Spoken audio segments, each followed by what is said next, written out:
So we're back in the studio. Welcome back, everyone. My name's Rick Walker. From our laptops to our televisions, from the displays on our smartphones to those on our sat-navs, we are in front of screens all the time. Have you ever wondered what it would be like to disconnect completely?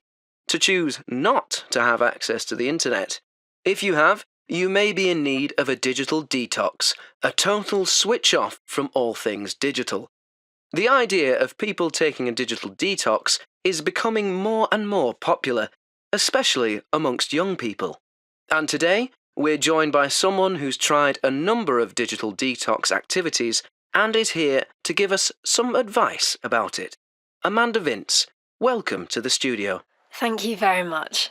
So, Amanda, you work for a fashion magazine in London, right? I guess your work means you need to be online a lot.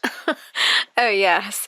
Apart from the hundreds of emails I get every day, I'm always browsing fashion websites as well as online videos. I also need to be very active online, especially on Twitter and Instagram, sharing what we're doing in the magazine, interacting with designers, photographers, influencers. It never stops. Literally. Then, of course, there's my friends and family to keep in touch with online too. And for me, my work grew out of my passion. So friends and work colleagues aren't two totally separate groups of people. And it all gets a bit messy online sometimes. I think I'm online for at least 12 hours a day. So, how did you get the idea for a digital detox? I read a book about it called Log Off: How to Stay Connected After Disconnecting. The author's name is Blake Snow. That book gave me some really good advice and made me think about trying to change some of my digital habits. I started with removing distraction. What do you mean by that? That means turning off alerts, buzzes, alarms or notifications of any kind.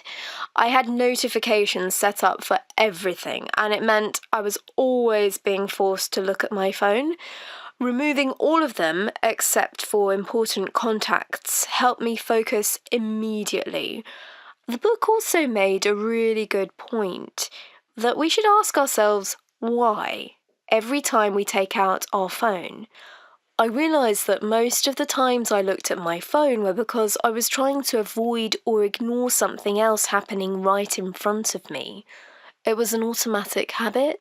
I have to confess, that happens to me too. But what else are you going to do when you're standing in line in the bank or waiting for your train?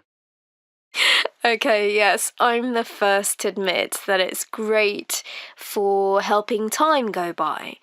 But speaking personally, I found I wasn't just checking my phone to kill time when I was alone. I was also doing it with friends or family around. Right. Well, so far this doesn't sound too drastic. Turning off notifications and becoming aware of when we use our devices. That sounds easy. Yes, it's the first step.